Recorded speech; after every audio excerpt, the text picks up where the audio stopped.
emotional work is still work. Let me explain. Hi, I'm Coach LA. I help ADHD women get things done. When we're talking about the parts of ourself and pacing, so there's 4 parts of ourself: physical, mental, emotional, and spiritual. I call these the 4 buckets that make up our bank of ability. And so when we exert emotionally, we are still exerting part of our bank of ability, part of our resources. So today in therapy, I had a very intense session.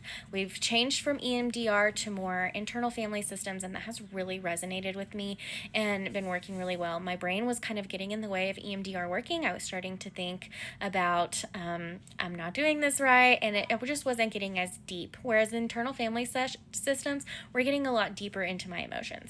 All that to say is that I did a lot of emotional work today, and I have to recognize that that's still work. That is still depleting and exerting in my resources. And so when I'm pacing, I have to recognize that this is a part of that, and I have to refill my bucket in ways that I don't have to necessarily refill in an emotional capacity. I can refill in physical, mental, spiritual buckets, and my body will borrow from the other places. But it is still work, and it is something that I have to consider when I'm pacing myself. So I'm likely not going to do really heavy physical activity today. I might do a little bit of work on the yard because we have some stickers that are getting in the dog's fur. That's a whole nother story. But it was work. And so when you're doing something and your emotions are really strong, if you're having a lot of emotional roller coaster feelings, if you're dealing with a lot of emotions in a day, just know that's also work.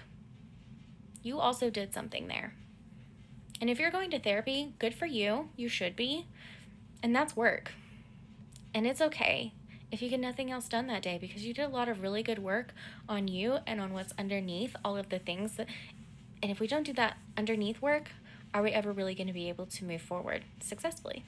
So when you're thinking about pacing and when you're thinking about figuring this out, just remember emotional work, mental work, spiritual work, all still work. It isn't just physical. If this content resonates with you, like and follow my page for more.